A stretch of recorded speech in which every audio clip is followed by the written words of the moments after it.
Misi tua tuona ero fontaini Felu tenie ofani tolu ihani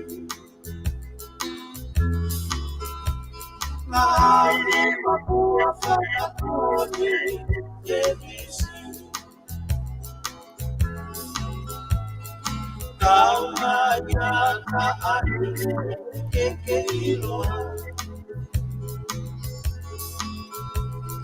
Camisete mokuini kihofofona Liwa akite toa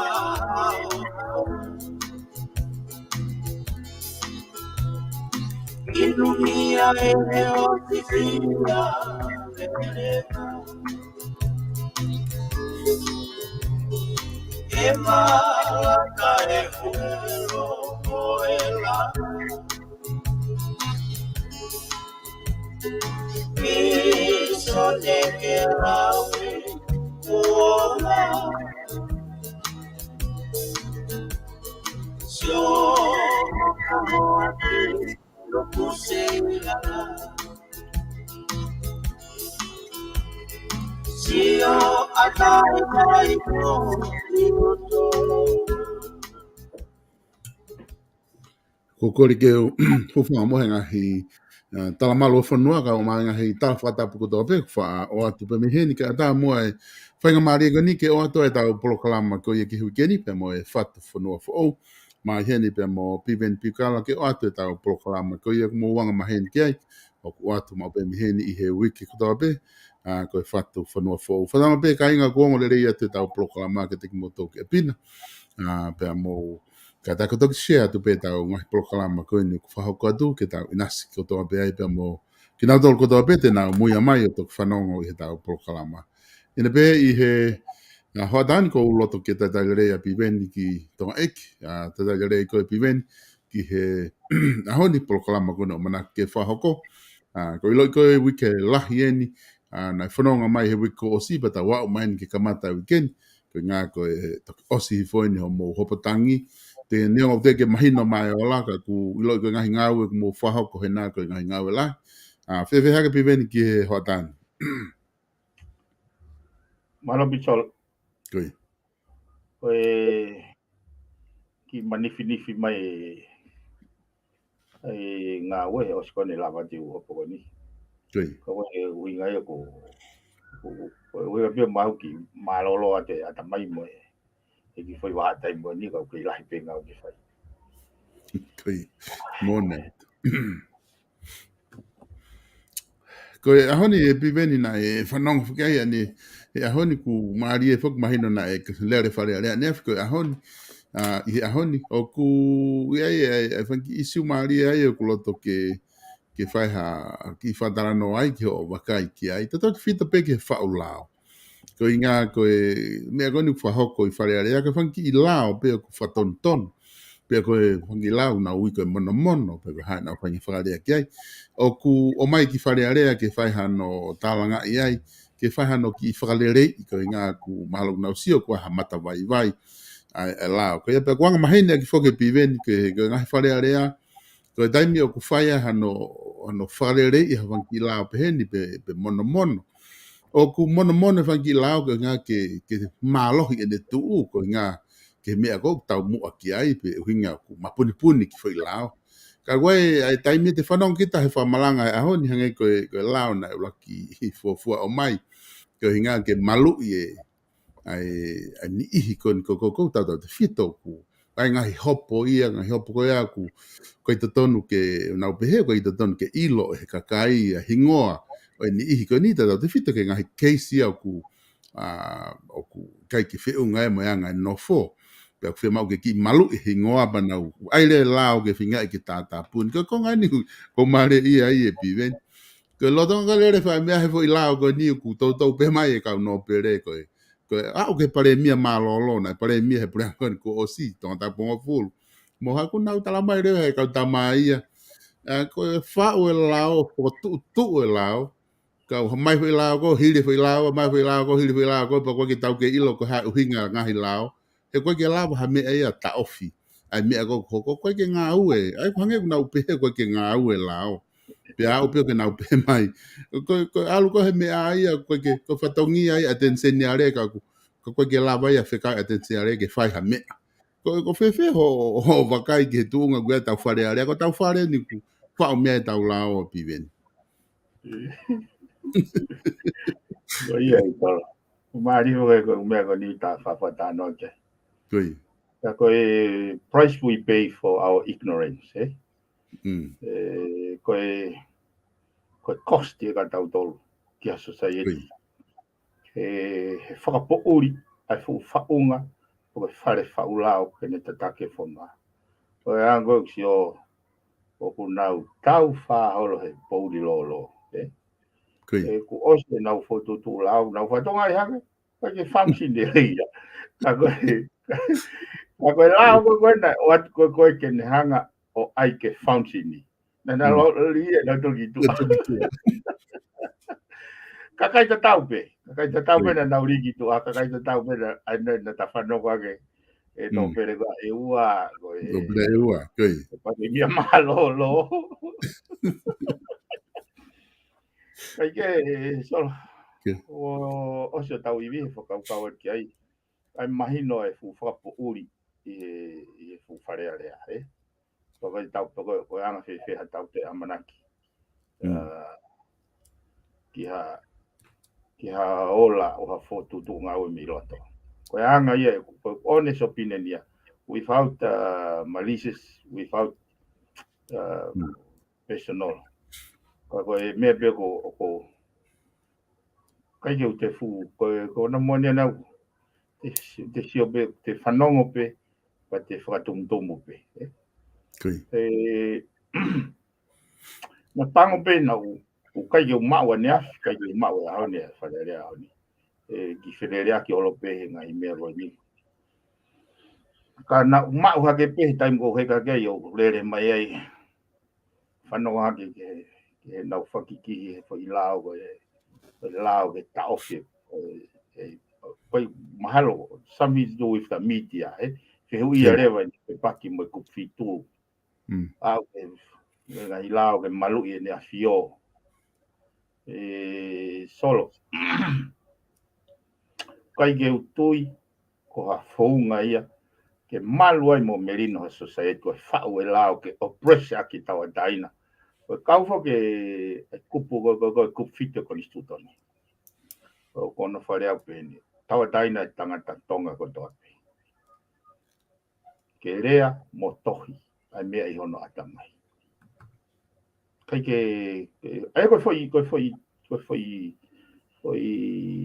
lipati go ya ko foi freedom go ya o whaka o tua pe o kai ke totonu ke to ai ku whakarea ai o tae ngata ko no hinga he ko foi totonu nga basic rights ya e ko hange hoko whawhata noa e lauga hime a moritoni ko loto mo e tamai ko pure angai ke whakotu ai ho talo ni pe tala i ho whatomia kai ai rewa halao ke ne hanga whatu ke ne hanga no mea go ya ku kai ke whanatula ia he paki pe pei hene pehe o ku hala e whenga whakaukau ke malu ia ke ne awhio hono puke ngute kakai ko malu e ne awhio he whaton lea ga aku ke whai totone ka mau mawhai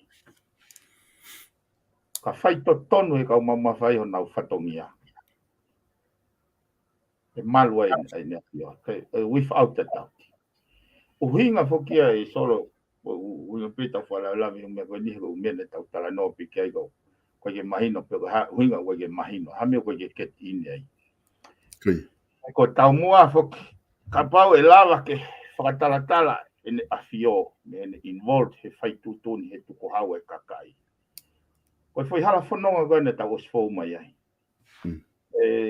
mahino ka pau ah kakai una te whafi hui ai u isiu ko ni mahino ko ne kai nau o ki mora na time ke na moi mai tau fononga fabrika e ka ko mahino ko ne fai tu ton be ta I he tuku hawe ka kai kua pau ke tariu ia pau ke accountable ia ene pe he ka he taula te tolo o fa wa lao ke puka ke mutu ka kai pe ko atamai ka kai mo na faka kau kau ka ke la vai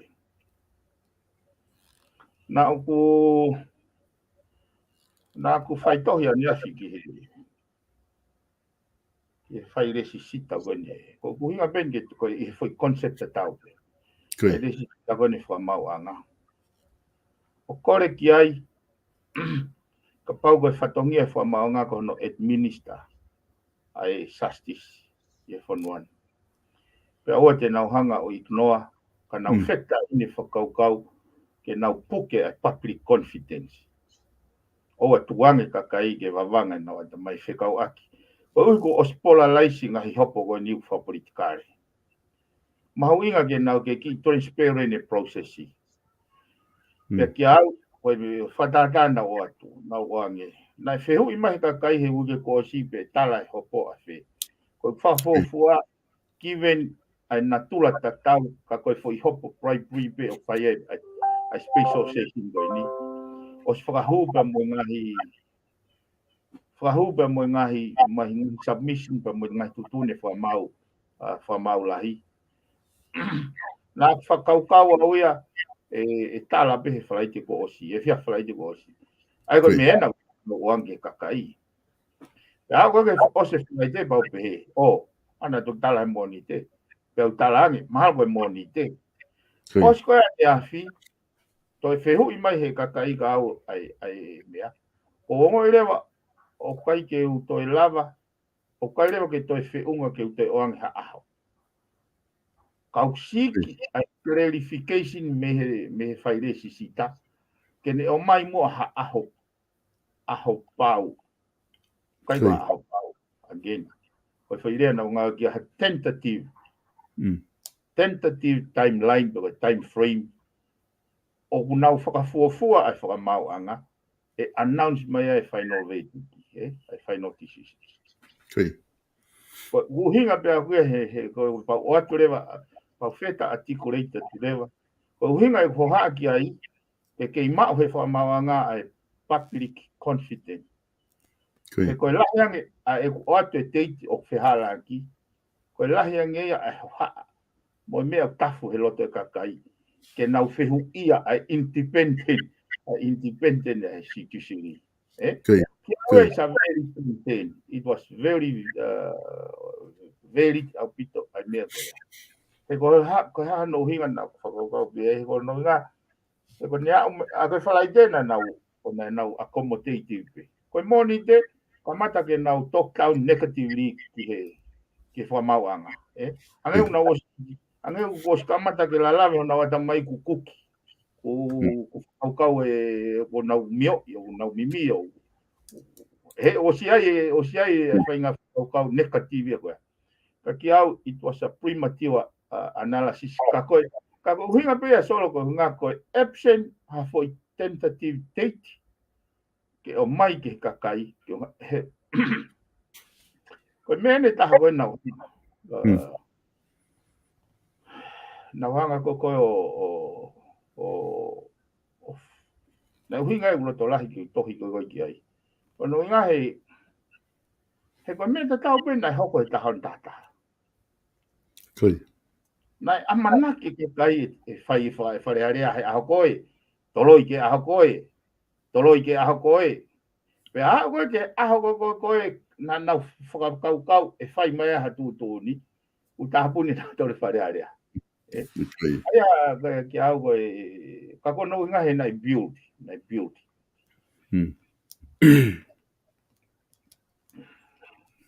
Mona pito piveni ko tu mahalo ko tahai ngahi paloparema ko me fo ni mari he ku tau fenga ke tau fe mahino aki pe mo kainga ko na muy he polokalama ko tala no fo ni tau fai ko ni hange ko isu ko ta kamata mai mi fare area porque o mai rewa no fakatata mahino tatau pe o isu ko ni e fa ulao pe mo kamata ke fai feta mahino aki holo ke ngahi mea ia ku hoko ko lava ke tau sio atu ko ki ai Ka ko nga te foki mai ke konga ko ni homo hopo. Ke Kasi so eu falo de io, okay. eu falo de uhinga na wafe ki he. Koi. Pero tari mai go he fai de sisita. Koi. Tala mai e toki tala mai be he fo mau he nau mau. E kau fo mau. Oi. They need time for proper considerations. Pea whaos mai lewe ne palaka whako. Whatokanga ko hataha ne make a statement tene scandalize pe tene undermine the public confidence. O amau nia ke contempt of court. Na tohi at lewa ki ai. Ko pea kolota pe ke clear issue ani. Ko issue e na kureisi o kai ko issue ia mau fie mau e tutu ni. Mau fie mau e tentative timeline. Pea ko whatokanga o kui kai ko undermining a public confidence. O kui kai ko ha result ia to ko product ia or anybody statement. Ka ko lack of transparency he process. And now failure to state her timeline. That's all. Be it 1 week or 2 weeks or 1 month or 1 year. Ko kuhinga ia. Kapau fema o timeline bege now. But state a date. Ko lava ke au ke kai ke loka ke na fokau. Ko ai ko ke tau lue toloi. Ke fakau ka na tolu. O fa mahalo ke play lulu. Alo tu ko ke tal. Fa mahalo ke to. Alo ke tal. Fa mahalo ke falaite. O staff ka. Ka ki au.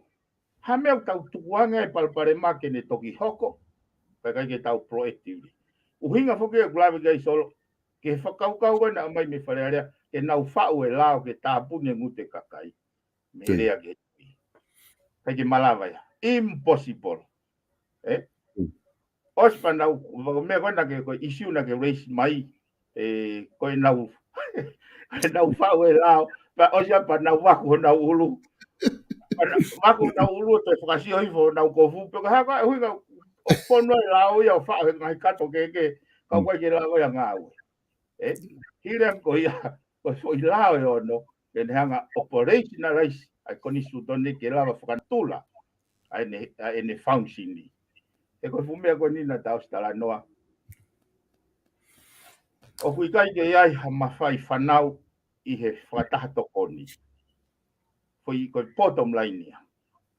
Kau whehu ia rewa he ahau nia mei whare area mo e wheitu ko tope. Ha mea koe ke function e penolo. Ha mea koe ke function e penolo. Office se attention ni hare.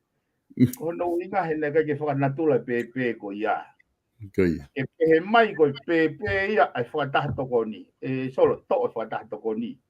E ko foi lea ko hange hafu whairifia kalai. He foi kupu ni manoa ko Filipe he tui ko te hakurai tiuri ai. Filipe he tui ne kau whare. Ke whare ia he ne mea foi tui. Kai tala mai rewa he foi kupu walu tolu ia whanau i rewa he foi sino ko ia. To o pite whataha tokoni he ko ia. Koe whataha tokoni ia i he concept koe whataha tokoni koe kau whare ia tui i he metas o state ko pure anga. Ko hinga ne whataha tokoni ia he kupu walu tolu taha he la he koni sutone. Sai tala mai ia whaere i mai e penolo. Ko te hui tolo, pe koe penolo. Ko whai tau toho no fua e pe ko ia. Koe pehe tokua koe pe. E koe pe ne hau whanatula. Ko whai pe tai whanatula whai tolo. Na koe me fu mea ia tau. Tai whai uma pe. Osa pana wo ki whare area fu ia. Haka uhinga koe te uhinga lere ai. Te uhinga lere ha mea koe whanatula. O kai te o tau tau lea ware. E tau eke uhinga lere mea mea o kai te uhinga lere. Mo ni apito pa ta fa tala no fo kia i POLOKALAMA ko to pe ange kona ku ke te hanga o te fa mama fa mai ko pe no lo ko ia ku ko te fito ia ga ni ko ni tau feu ia ko pe ko ni ku kofu ko ni ko ta wala ko ni o mai ko ni ku tau fa hono tau hi mono ai hake ka feu ia fo hono ke se ke me ko mari e piven ko neongo ta talatu hanga tone fa ngarea ko ni pa mahino ngofua o talanoa fa rea ia ku me kehe ka ku uhinga pe he me tatau ke me ko ni ko ai pare mia malolo po hiva tene to ai ko tonga po fu nane pe ko na u minister police ko fe rapa stempe au ia he minister police ia la wa fa ham tutu uni pero ahoni o talamai he minister lao ia mai ne foi lao o talamai ia ko ke lava mo ia fa tutu uni o ku atensione area ne fa tutu uni wa ko nga mari e tai mo na foki mai ai o fe hu ia pe foi me tatau pe no foi ta ma ko he ko komisiona ia ku ia ma fai ko ia au ku antai he pe no lo wa mai ko ke me ai mi sta la ko foi la ko na ke ha ko mo ia mo me ka ta ko ke la va ko fai mo ko ha fa ilo ko atensione ia ne fa fa ilo ko ke la va ko fe ka atensione ke fa ilo ka pala pare mai o talanoa a le volo o lunga o pehe ka kai ko le volo ko fare area ko ka taki na talanoa me pehe foi na hiva pe foi hiva tatau foi mea ko fai ke fa POLOKALAMA he tai mo to pe piven ka ko ke ilo po ha mea ku o ku ka ke mahino foi hiva ai ki to la tai na fa no ki ai pe kai pe ke fa no na to ke foi fa ka piven o mone rea go me he filosofia. Your eyes is useless if your mind is blind. ko ia More mama me anda mai. Ko tai au ngare vai mataya. Ko nga he we na la no to sio. Ai go we na la go ko te whanonga to ke whare la. Whaka ilo mai tau wha e po lolo. Kai pe ke lava tahia o sio. Ke na wanga ilo i. Ko haka e hui nga koe ke lava e function. Mama mare to taho na ulo wako na ulo. Hui nga koe fu lao na tau wha o te tau kosi. Ko ke te hau koe lao. Fai funga. Kai ke ai au. E ke so ngai mahari e au ngai mamani mono ngai mea whaka fo. Ke ko nga taha piventa ki fa osa ki mea ni fale area ke ta foki mai ke ke tunga kona ku e hopo ko nga taha na ki tokanga ke whanongo ki ai ke foi lao o mai ko ma ko kupu whanima o lao ko whinga o ki ai foi lao ko ni minister pa anga ke fai haki whakalere i ko ngā ke ave foi lao ko ni he problem fica mo procure men hanga hi me whakavave hanga tai hoko ngai whakatamaki pa ku o ai foi lao ia tala mai ke tari he minister ke kone tari pe ko he minister i me ko pe fai le handa totonge pa anga mo me ki he procure men o me ko ya kana hanga le va he fofonga ko to tapini ma minister pa malo asa ke o toto atu le foi mono ki ai ne talangi ko foi meni o ko fe mau ke fai o ko fa foi lao ka tari he minister i he kabineti ke hanga he kabineti o malu ai pure anga malu i makakai i he foi mea ko ni ke ua ave ai ma fai ke fai pe ke foi tari ko he minister ka ko manat foki piveni ku ke fa tala no ma pe i he mea ko ni he FATUFONUA no ave ko lao to ko he sino minister ka ke mai lao to hi ke ai ke malu lao mo mapuni puni o ke talo pe fanga fe ta fa fa lao he tu ko ya ne ona mai he minister panga ne hinga ta mai te tua ia mo lo ono te ai ke tari i he kabineti we ma vega ne fe ma be ha me ko i o pe minister a lui lava fe me ko ya ka ko fe ho vakai ke ta fa ki ko ni pive Ko mea pango ia e solo kiven e timing tau tala noa ia e mea koe whaula oi. Ko toi hoko mai be timing oi. Koe uraki pek sio, koe ngau e ka kai whapiko piko. to fua mai to ave foi mawhai o tuku he sino. Koe. Koe ua pe koe ngawe ka kai ke mama, pe mau sia whakaukau. He koe mahu inga whukia koe whetu tuku mai lao tohi. Koe. Koe no ohinga ke ne hanga o mitigate ai wheto kaku. Ai oscillating e tangata e waha. Between good and evil. Porque yaha tahaya ka sio ke mata no go sio anga faula be na toria ke na ufema. They are not putting it as a system to protect everyone.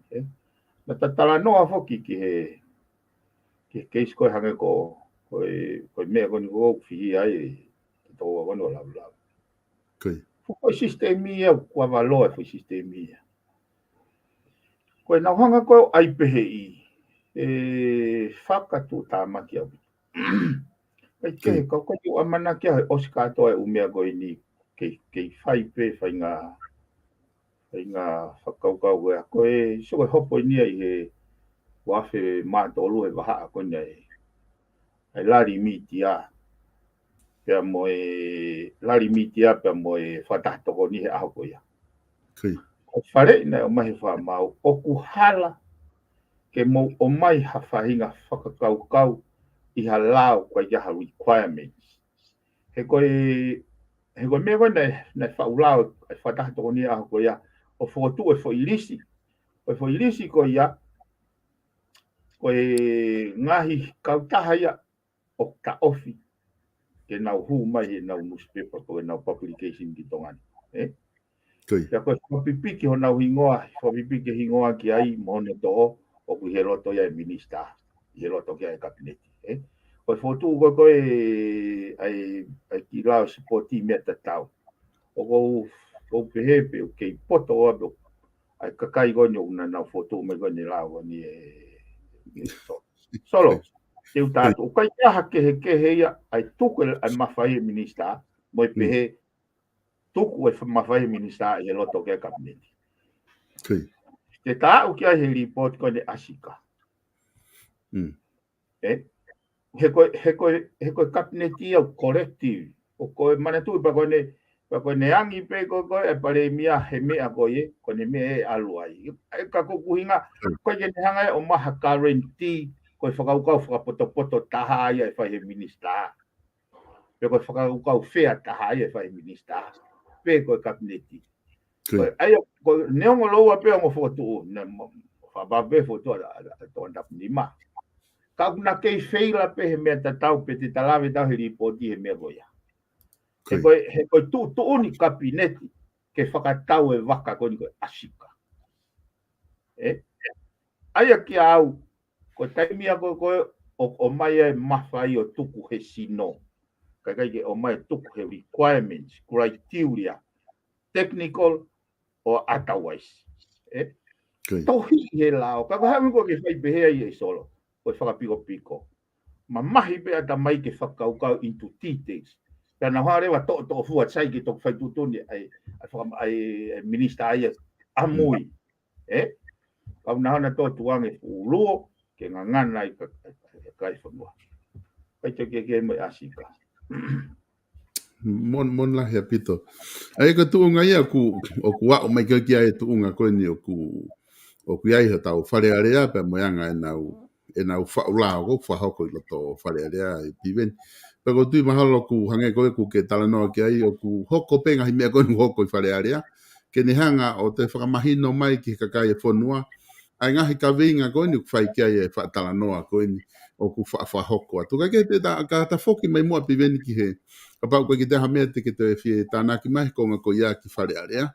Ka ta whoki mai mua ki he tuunga koe ku ia e hopo. Ke o talanoa koe i he timeline koe ku o ku ke kore ki he whamau anga ki he ke na hanga o mai ai timeline koe ia ko hae taimi e toki whakaha mai e ola hopo ko ngā ka toki lava e kakai o whie maari. Mo nau tatari ki taimi ko ia ko tui ko taha ko toa pēku ne nofo o tu te ringa mo whakau kua watu ki he ola ko e hopo ko hae mea e hoko ai. ko ngani ko loto ke atu ko nga ko tale ose a hopotangi ko ni homo hopotangi ke ta no ke ukonga ko ni ko I time ko na hoko hopotangi na a fainga me ai loto o I ho wakai ki ai na te make heia me fonga pe ko ni mo ngau aki hange ko ni o ku ge ngo ko hange o ku tene lava ia ai ke hanga liliwe ai ola ko ni ko hopotangi me he ola ko ni ko fa maulahi he taimi na mo tala no ko eke ne aku ko u me whakala ko na mo whai loto he hopotangi. Ia so ki mo ke wa ke ko te ki foki pe ke me gona te lau ke ko ko kongo ki e ku kore ki he whai le sisita. Mga tuunga I he whakaukau any sound si tiso mechanism or system they should be able to factor in a timeline ni. Te wa ko ni te wa tange ko ni so ka pau yo ka pau ko ha o report I ho area of expertise. Pe fe hu ye treva. Ha time no be fe mau na te be mai sai. O ko mahino I ho area of expertise te ke pe mai. Te fe mau ha ua ke foi me ro te fe mau ta sai. To mai fe ha fa ki ku ngau ke. Ko whainga matasi o ko ongai. Ki au, that's exactly how a sound fictitious mechanism should be. Ke osi ko me au nau pe mai sai. Ko oi ko whainga tau kei o nau iai. Mantui solo ko kau whakamau ne toko wha, kau pālangi. Ko whainga tau kei ko mau iai. Give us 2 weeks. Ke hau ko ki tokanga ku ha ni lo loa, pe ko ha e ola. O tokanga au ke na ma timeline. That's all. So for step ula kia. They fail to do that. O sea patala mai ia. Whakatokanga ke kakai ki o te now make a statement. Then undermine the public confidence. Because public confidence is not a byproduct of anyone's statement. Byproduct here are absent a transparent process. And in this matter, it's about the timeline. That's it. That's all. Simple. Ka pau o whai mahu inga ia he public confidence, te moe merino o yanga I tau whanonga me amanaki a kakai. O toton ke wheka ini e nao mea. Kota mea nia ka, this is not rocket scientist. O hangepe mea kon ko whamatala I solo. Os pe ho kai solo. Os automatiki pe ho whanwhanoko. Ko foi step ia ko ia. I te, o koe ko foi step ia ke pu ia. Ka paure wa kai ke whai foi mea ka to hela taha pu ia ka koe. O no whekau I koe ke alo whano, there's something wrong somewhere. Ai ke ka atara no fok stolo he mahu inga ke tau siki o kumi ke uhinga lirei o mea kotoa pe he mamanga e tau sio pe kafe lirei angai ai tau te afu voi ve te kaoi Mon lahi a pito ke unga foki e biven hange ko ke whamatala ki ai ko tau tala noa ko ni ko tau tala noa foki he tahiki main ke whamau anga ko taha ni ai feitu ai mawhai pure o mahu inga pito ia ki o whea mau he kakai ke mahino o ku mato aki tonu e mea kotoa pe o ku mea kotoa pe o ku kai ke te ha mea e te wha uri la tai holo I potunga o gani whamawanga ko ngā whuku os mahino e nia ku whai whuke fwoi os ke tau riri o toro ia ku ta whatala noa ke au ke whatala noa ke ai ko tof e whamawanga ai ku ai e Vice Chancellor ai o ku ai mo Attorney General ai o ku ai mo Minister ko whamau o Justice ai aku nau taktaha na do foi tolu ko nau taktaha le pe na do he nau mea alu atu e ngou ai ko o hange ko me na asfari ala nai na au na wa ia fra ngongo ke pepe ki he fatato ko ki he pe nolo ka no forever ko ngai fra mau anga ko ai ko ai minister aluna toria whangona tol ke whetu ke. Aia ko konga whukia ko whai ke ko e tau tala noa, ko ngā ke mahino e umea, he ka pau I kai. Ko alu pehe ai pe kakai ia pivene na whakaukau I. E tau fuwha mauanga ko te tonu ke mahino. He ko pehe pe ko mea taha nau mana tui whakota mai na mohua te hopo whamaunga lahi. Na e tala mai he kau whamau lahi ke taha kau loea. Ka taimi o ke hawa o kakau he tahi ko koe whangaanga. Whia mau ke lawa kakau ai. Onia ko ai whaitutu onia ko angenia ko katahi ko ha whangaanga ai. Tutu ni maku ale whangaanga ka whaitu mo taha ko ke nate ofilo na tolo I ko. O whakata ho ke mea koe niso. Te moe nau aloi ko ngau he region, eh? Ko owe malu. Nā ku mau e foi nervousness ko pehe o e tahi ni au o loloto ia ke o kakau ai. Pe ku lava ha ku I ke ua ko osi ko e hawa osi toka uia. Fu maha pe ki ko ngatai. Kau no ko o I fia mai mama o ko ki moana I no. Osi atau ia toka ka ke lava kakau fu lahi au ia ke ki ko ngatai. Pehe kio. Nā kuna whaka kau mai, nā rapa I hia mai whakau ai. E taimua ne ka matai, piwen ko ho keisi o ke kakau ai mai whanganga. Pea o mai ko e loya wana o ke fight against ko e walking encyclopedia. Kasi sol, o siya ko ni siya ko niya nga operationalize yung niya.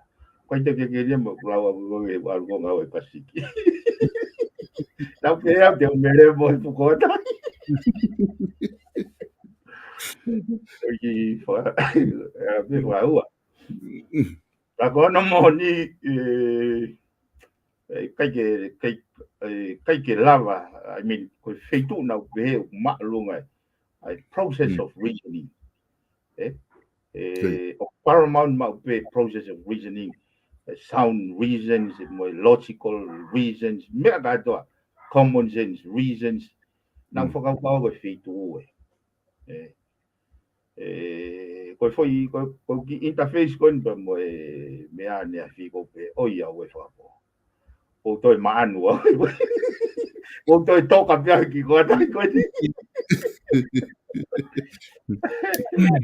Mahau alo tahia ku alo hu ai ka whetu ke kai mamaha whi konga.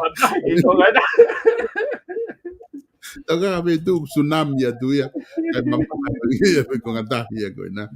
E taimi koe na mo I hopo, whare hopo ai piveni na ngai mea whakalao ai I he mo mea na te whehu ia malawa ke ne liliu e tutu uni ai ola. Sei ki whakanoa te pia sola. Pena ko slave ke hita program ko ni. Te ko program ke hia. Io. Lai ke sola ho kau followers ya ko na ita mena to alo program alo ngai le. Ka ko trage sai pe ure tio ke he. Ko na o lo tu pe ke ha pe ngai mem na fe mau he ko ke au ya ngai le tio ko ya. Preview ben mo na ko follow up information ko me pe unique e taki program ko ni o veru o ko finga o educational ta program ke tolonga I whakaukau ke tau mai pe o current event mo o mea hoko ka whari taula pe ke whakaukau o system o structure o order o ngā mea mana to fama ka pa kai fama nga ia to tanga ta ni mana to fama nga to tanga ta ho e kono sai e platform u lava o record to lava tu kwai kai ko hapo ko ni sol tu ga de sai pe ko ta report ta asika te ta ho ko e kai pe ko fu report ya ga lo loto pe ba ko fie o sko ni hapo kai mau ko taimi ka nga lau e report ki o whawhika ke e mange ko lau o mea konu o mai ko me whare area o hanga he report ko ni o tala mai matawai vai e whonga whau lau Koe pe mai koe i he loto kai kabineti. Koe loto ne kabineti na nau whakatau ai fuwaka koe. Hono ai po o hiki tu e a pe ka kai ke ai o la langa hi fo ke crown ke ha whainga makatuunga criteria. Kai ke koe hopo. Na o si lawe fuka he kai te hanga o toi. He kai te whahua me a fo ki whare hopo. He hopo tangi. Koe kuhinga, I wanted to make a statement. Mana tui na tau stano dawa he na kai ke tui au ke stay. I he koe tui piau ke stay ke reason na wanga ai ka koe makatuunga koe na whae stay na kai tui ai na kai ha makatuunga. Ka mana tui fok te tau tala ka tope mea ko tope from the hindsight. Ko ne os ange foi process i te tau lawa ai o whafofu ai penai ton penai hala. Ka koe ne kai peke o lawa sio he makatuunga. Ko tango na o mai e ngahi crown of appeal. Makatuunga o whae e tangi. Tango na o mai ngahi makatuunga o whae e tangi. Kai ke make sense e ka. Kai ke o lawa sio ka substance. Ka kano mati ai. Ka kano ai. Ko hunga foki e te toi tuki whakafoki ka pau nei tuki i kita. Taka pau koe foi pāha, koe foi tuki ea pe koe ke hau ha mea ai. Pea ka pau te tuki whakafoki mahino le wai o vai o tō ngā kau te kofi. Tako po tuki koe ngā koe foi whakahaka. Tai wena o mai e foi samisi ni nau si au ki ai more uraki more utai. What I wanted to make a point. I wanted to make a point despite I oange whainga maria ke na o mai na o makatuunga o kai peke ha makatuunga. Fu u whalupunga tau moho pena e whata mai. So e whata mai whai apo. Kau tu kau whatara noa he fo I lao e solo he. E kou sio o educational a pito ai kuanga o sio te mini. Ma tu ko kamata ko ni hopo ko ni na e. Ko tola pe kau loya ka je na confident na fai hopo. Tola ni a madonna ke mai. Ka ko fa pa da sola. O velo ka te ya haki hopo I he bribery. Mei hendi o fai at kai te mau loya e te fika ka fa funga ka tona hapo na toka. Ka pa foi hopo ta hafitu te fa funga ka to pe foi ta hafitu. Confident ko ya te ora o la o Ospeko kura ka po na ma ko fitin ba so. Ka koin. Pa yo hinga yo pe ko. Mal ka hape ki ka sa solo. Ka koin. Koi. Na loto ka to pe ka ta ma ke o mai hang po ka. At that time na ke ma wa foi confident go ya. Kai ke ma wa ha confident ya. Ka ko mie pe na hanga ilo I ka pau te ulau whakataha pe au ko haloia pe moau ke malau whakataha pe whilau ai ave whaka ilo. Na whakaukau pe au te I can do better than them. O hinga na confident e to ai sai. Whanau mai ka hanga o whamatala I mga tuunga. Koe foi kupu I lao. O koe foi elemeni te ua foi kupu I lao. Foi kupu I lao na fai ilo. Kupu ataha ua, kupu ataha si e.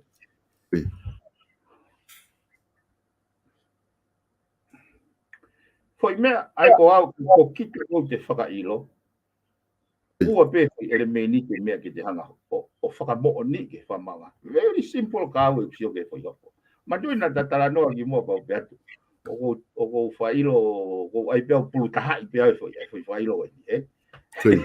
Ka kone mahino ya kau he, o siko gulau koe hopa lau. Mahino ka te au pulu mo whee. Peo pe. Mea mau mori koe mahafu. Mea mau mori koe mahafu. Lo tongo ya koe foi pulu pe taha whee mau kene tam te whee kiskla. Lau lau pe taki polohangi mua. Teu approach foi hopo ko ni matai pulu taha pe, matai tere pe. Sai. Kau tate uhinga ko goi pako pa te tat ko uhinga pe ko ya moving forward so ko foi lao foi kupu lao ko ya ke prove na mau foi lao ko foi elementi pe o foi mau ke tanga prove ora elementi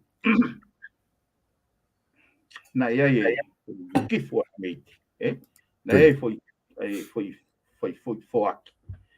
directly me he whakafofonga pe indirectly on his behalf ayo ko foi ka ko foi elementi ko mahoinga pe na ia foi give was made sai foi elementi ficaua pe henia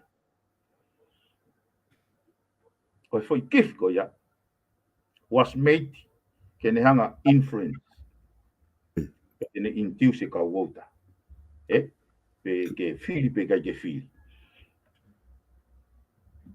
ako foi mea pe eua sai o kwai leva ai kupsi tolu e ki foi con ala ya o pe leva he kupsi tolu ya ai ko poi ni ai ko ne tali pe ko ne lava pe kita ya prove pe ko prove by evidence ko prove by admissions about admit ya fa ta io na wange ai pangai wanoa ko ne lava pa na o stability me go ya ko foi me leva ko foi wange ko ya ke ne induce volta sai ko uraki ko te prove by evidence na winga ke induce ko ua ko te prove na fai foki ko ya within a minor tolo ayo ko winga ko he simbolo ko foi ke si pehen pa te prove na fai foki i loto minor tolo o si kakato te pattern of proof ki kakato te famoni kai te mawe ki te toi irrelevant level toinga ia te famoni os atomia ki to taladalaki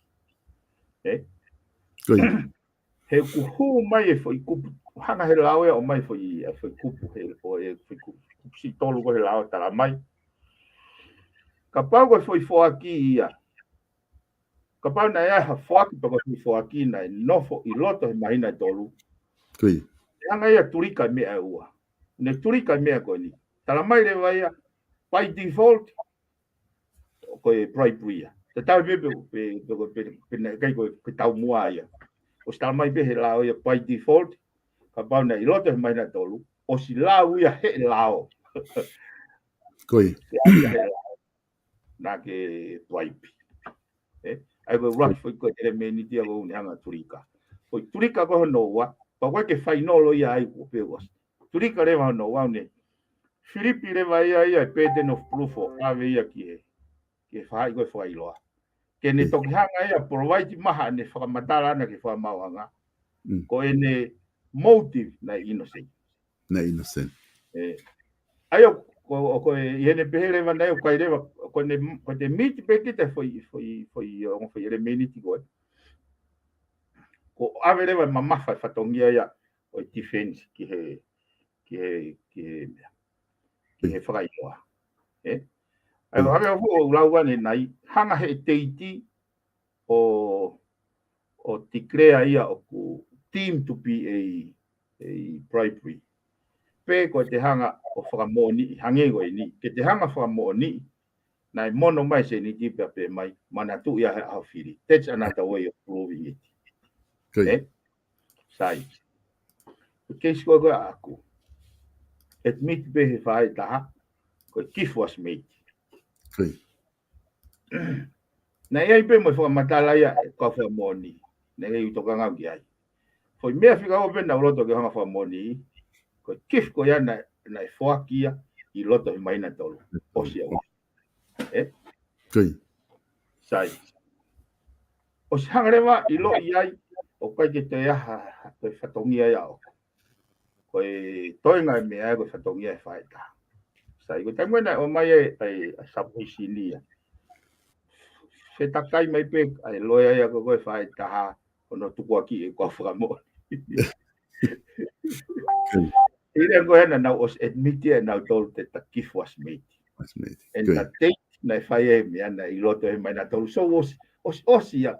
Ka toa kau whamon ko aku.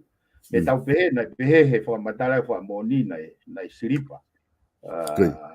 Mata. He aha koe.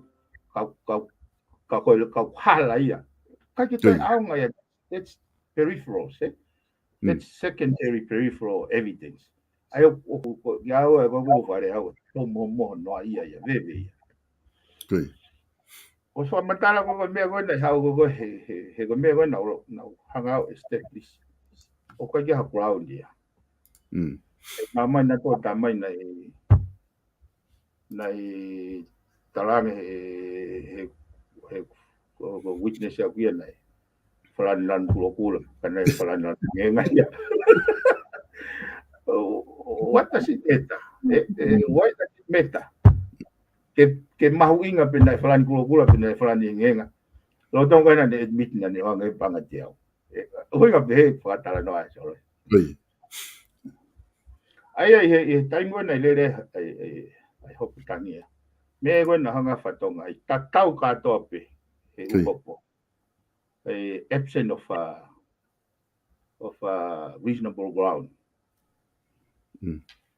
Yeah, be no ground, but reasonable ground. Kai ke uhinga le ground e fai ko appeal. Kai ke.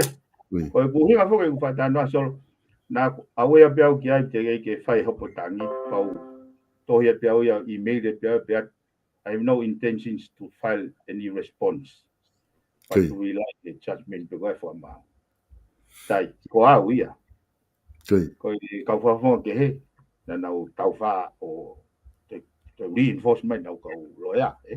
Ka ke vai pe malo e pe me ritia ngai nau sio we. Ka ko fo lave ke ki foi lao e so. Ke sio ke hanga fatonga very simple.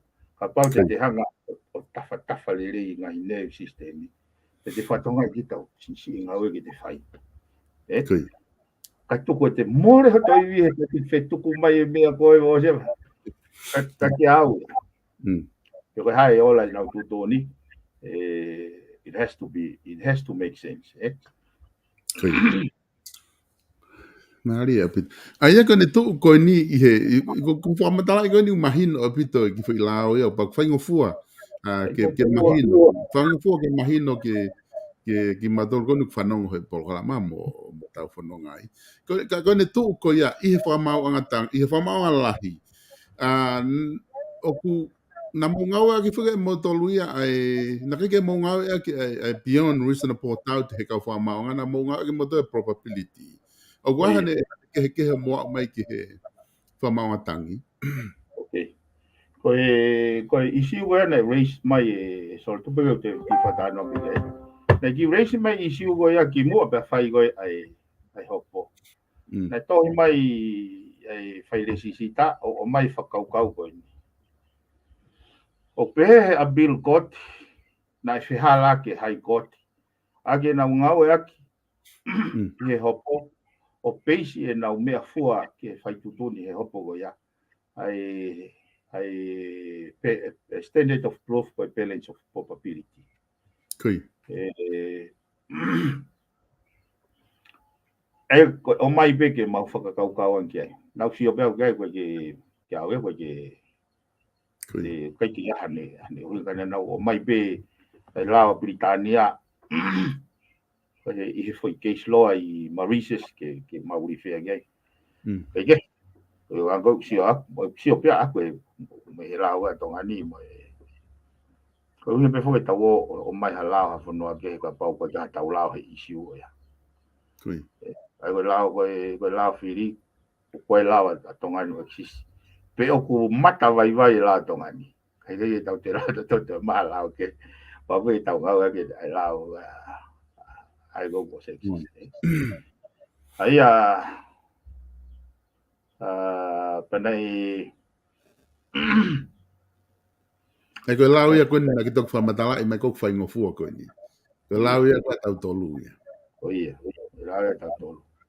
Ai ko uhinga foke ai ongo foi Uinga foi onga foi extended tia ko ya.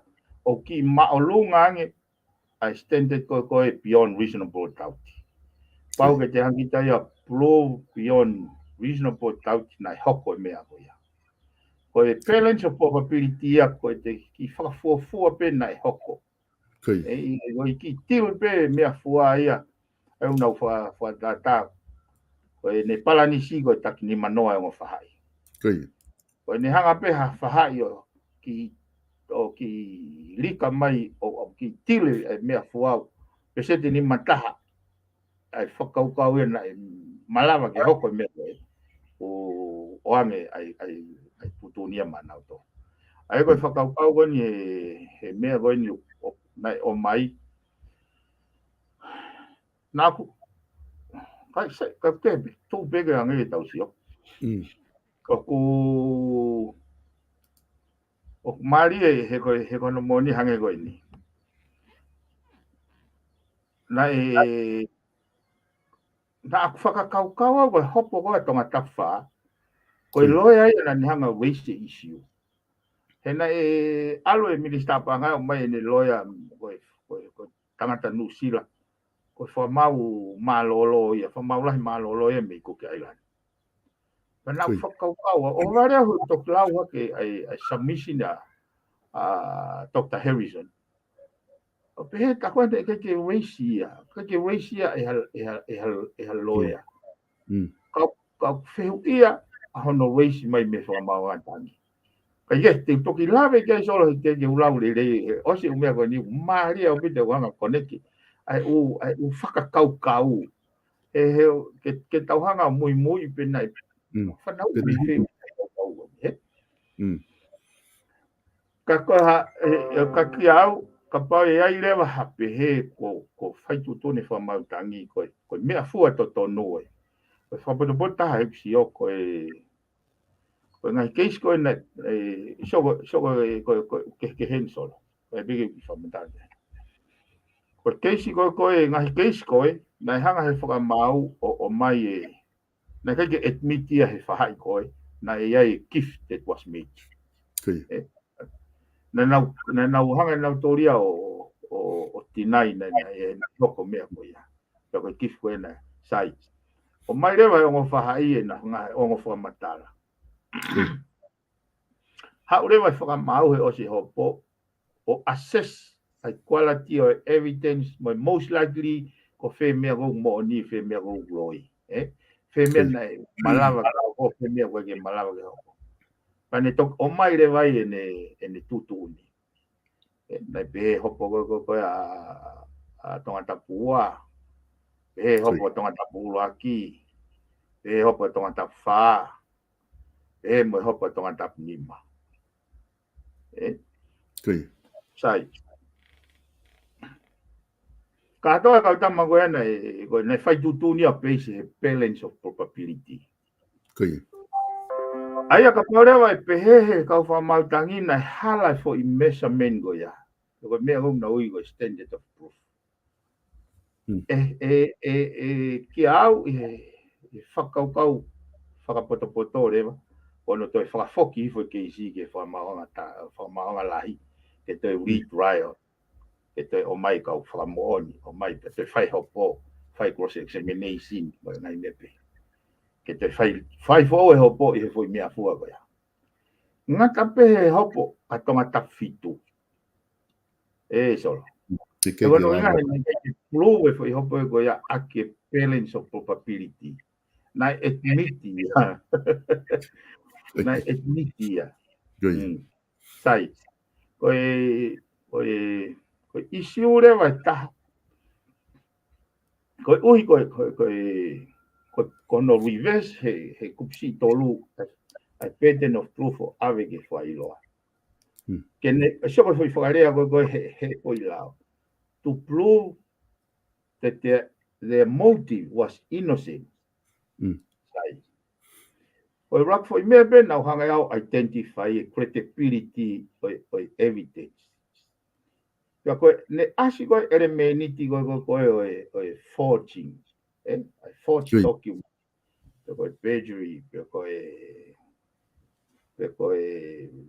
law under oath. Kei. They are not innocent elements. Dai. O hangare wa go submit go he mea. Malava fe ke conclude that the intention or motive was innocent when the formatala and the evidence was low.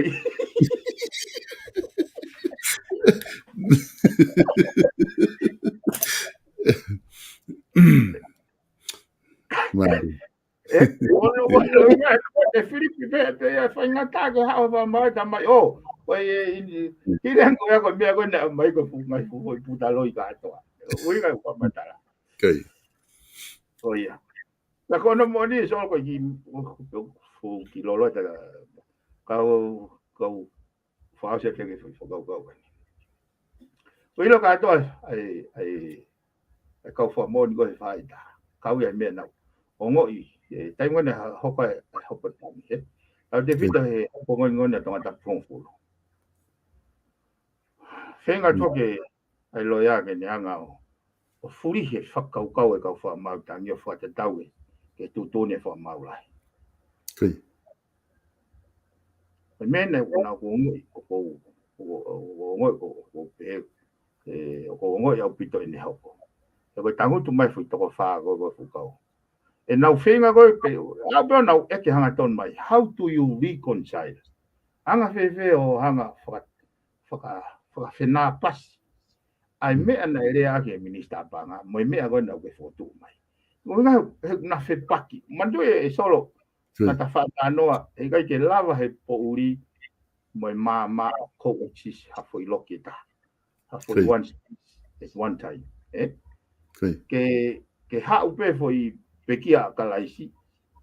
Te hau pe moi fo i pekia a au i tupana te tu. O lava pe a ko exist. Kei. Kai ke lava ya. E ko mea koe na uongo i he. Ko mea lahi e na whatongai solo he. He uhopo koe ni. Kai ke kei lava he kau whakailoa. O whawhai ke hei. Ai wheitu ave ki ai e nau koloa. He koe mea na uongo i. Kai ke kei iri fia. What the heck okay lau a fear of God is beginning of wisdom. Kai ke iri fia ka kai ko ni. Na o mai vina to tapu o se papa na loi na to lai.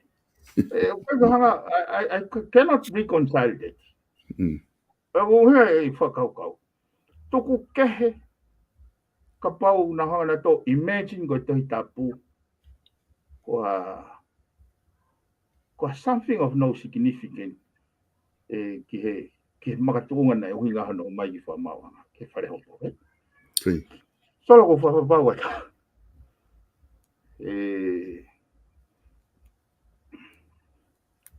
Ka toa pe whahai koe koe nai whairoa, na nauloi ka toa.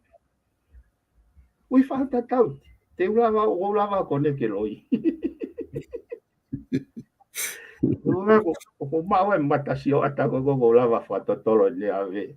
Mea koe whai tūtoni, pa intentions,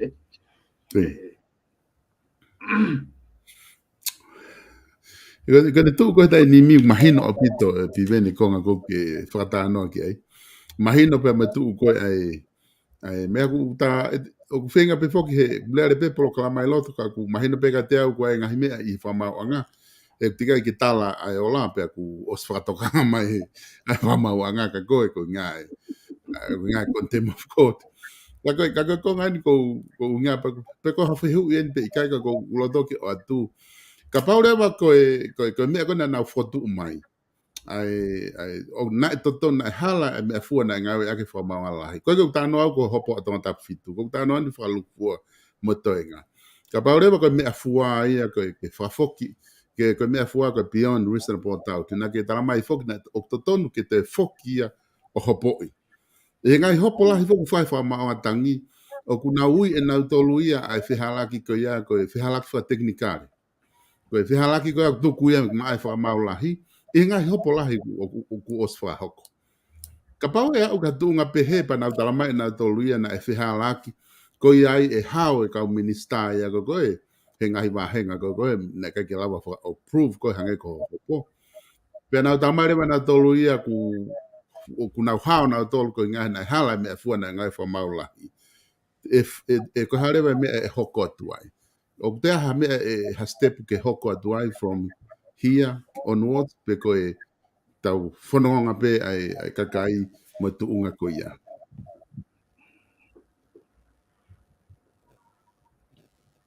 Wai fo e lau e te kapu o pe. Ko pau ke tangata ke mate tātua tape. E hiri o ewa wha maa. Wai lau ia me filosofia o pe. Ka koe cowards. They die many a times before they see death. So the choice is like this. You see that we do nothing about it and die so many times before we see death. Or do something about it. Mahino. Aia ko ngai aku tau no foke ai ka hange ka lau o pu ia be foke amanaki le ki fa ta no ki ko me ko to be ko ai amanaki le e piven ki he ola ko nga ha ku fia mau he fo no ai fo mau to ton o ta tawa be ko hai e tu nga o ke ka fia mau he fo no ai e me ko to be ke ofi holo ta fo mau nga fo mau to tonu ka ko se fo ke ta taimi ko nga ku o se ta taimi mi he ga mahalo be he ka ke ta te au ki he tari poti tu ke ka pau ha me au ke loto pe ke ta ki fo mama fa he ripoti ke ta mo he aki ka ta to ki hoko atu he ta proklama hoko o ta finga ke ta no foi ka de ot ka te ko ke waka ki fa ma bo po mai he konga ko ya Ia sai pe sol ko sio ke tu pe ripoti he cha ongoing subject ko tai tau ki tari e rewa e tutoni o ni tau e tahanga korosi atu ke ta whaki ka tau hoko atu hono. E koe tahwo ke e lau marina o ngai tau mai ke ripoti koe tau whehu ia e tau koni sutone mai ki pe koe koe pe nolo. Koe foi uhinga na tau mai tau ke ripoti. Solo, i tau mai ke ripoti o kune toi o mai AIF foi dimension ia fo o au pitoia. Alu ia ke mea koe whai tūtoni.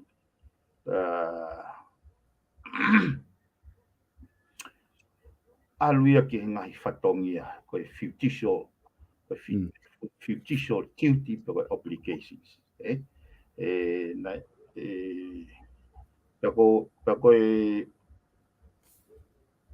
Pea ko tu iau e toi taki tau toi le ripoti ia ke toi mea ke.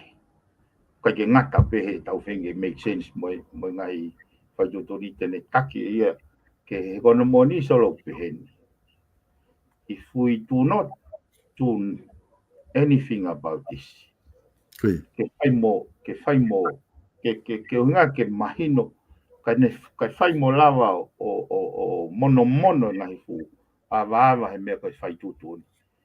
Ko mea koe na tau whanau koe whare area ke whaulao. Kai toi ke hono whotu ngā mori poti. Mono tuku he mawhai.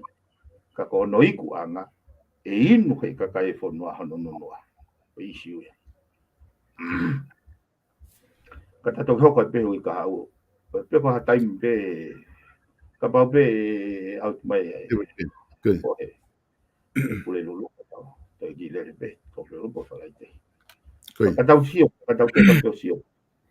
Ka o whamaloa te mawhai maare so. Malo pito e piven fa malo la hea tu he ma fa mari ko ni kula ke ta hoko to e proklama e hon ka hangi ko ku ke tano ke ai ka habe a he hawa e ola i he weekend ta te finga pe ke ma o ta foi time ai ke ta to e hoko atu ai i he ola ka fai mo ta puni foi ta fa ke ka ta hoko atu ke ka ta focus he ta uri poti ko ni o ta fai o fa ke ti ko pe mo nga we fai pe mi tongana Pamalo atu e kainga i homo mamata mai ke tau POLOKALAMA he ahon.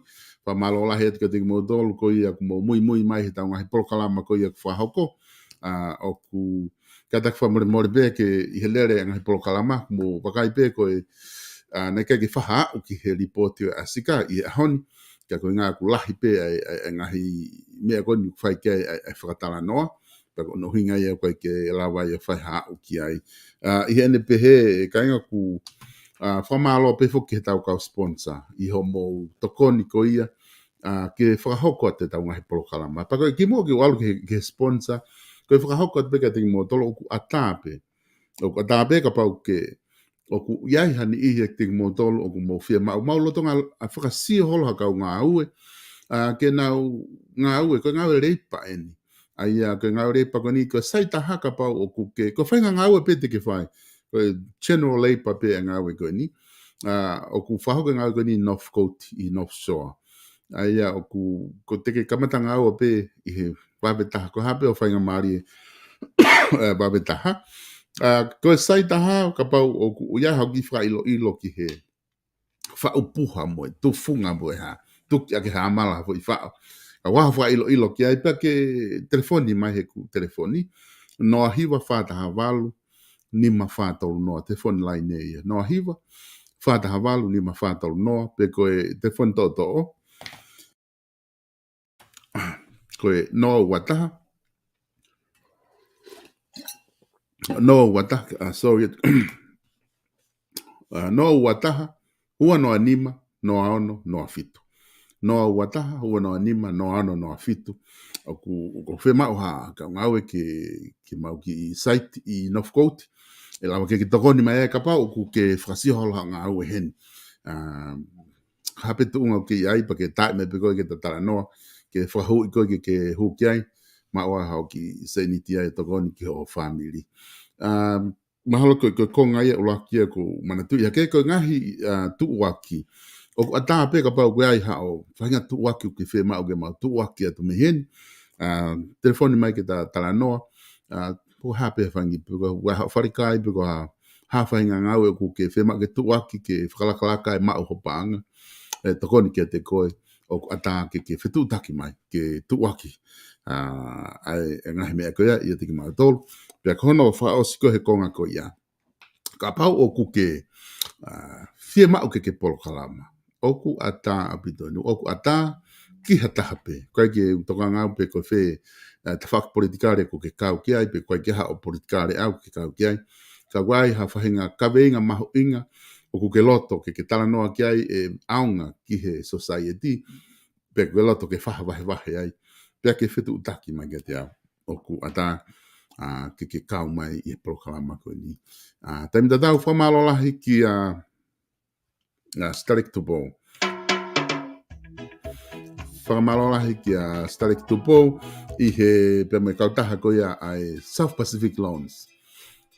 Starik Tupo pe mai kautaha ko ia ai South Pacific Loans. Aia oku nau sponsor ai ngahi polokalama ko toa pe. Koe polokalama pe taha ko ni ka polokalama ko toa pe ko mau atu. Pe me he Vipon Media oku ma whamalolahi ki he kautaha ko ni South Pacific Loans. Whia mau no, whia mau paanga whawawawe, whia mau hao whahinga senit ki hao kawenga. Ona ka te hanga ki he me kautaha ko ni South Pacific Loans. To o telefoni ko ia ki he whakamo ui.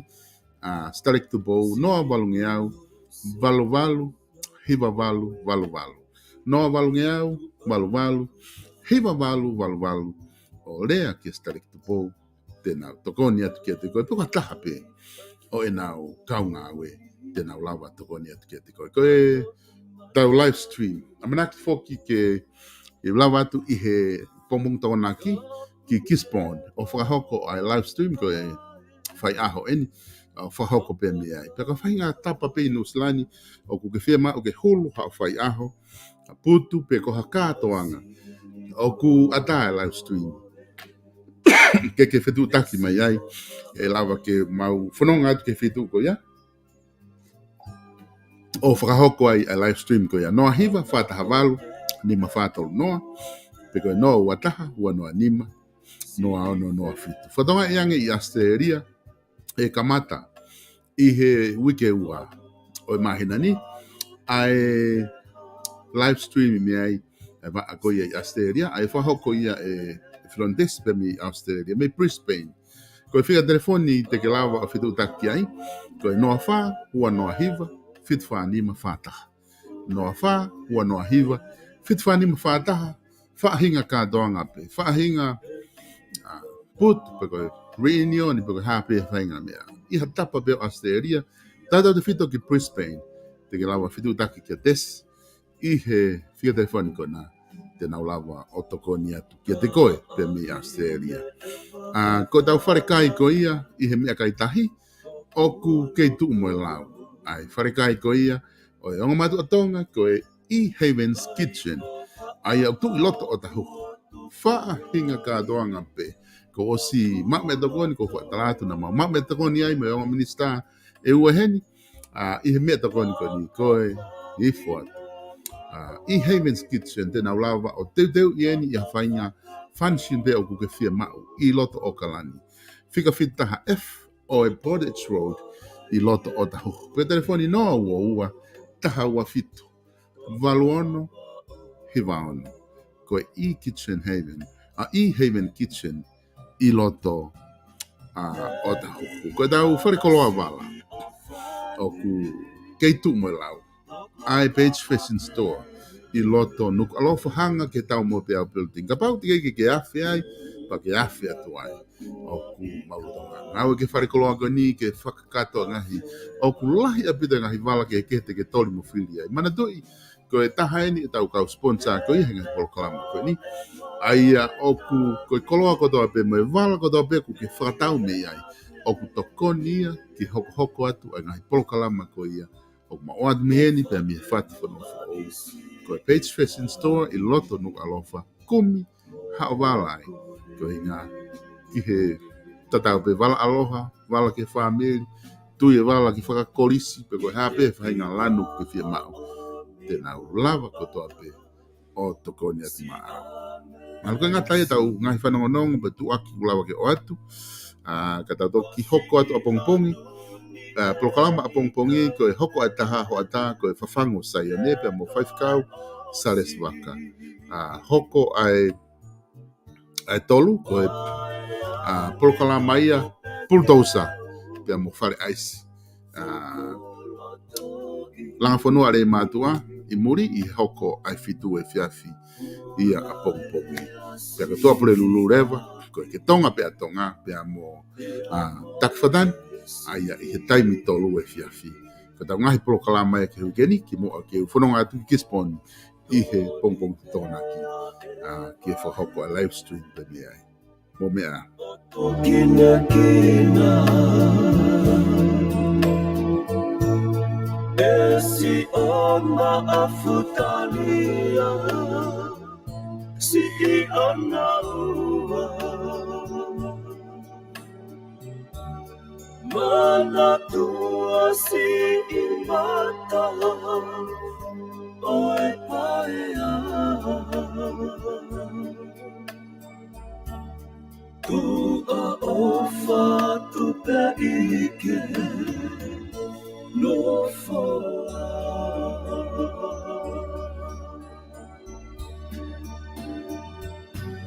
Lengi hia asi I ofani Toko tahape Ukumaka kua ikai Hafenave Lete to e moe tangi Mei he ate Ufa penu a isi itani Moe kole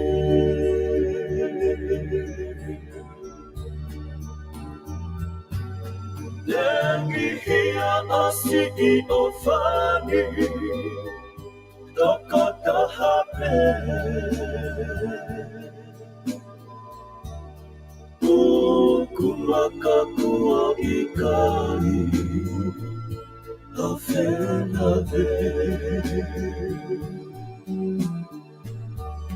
Yete to e moe tangi Mei he ate Ofa penu a isi itani kone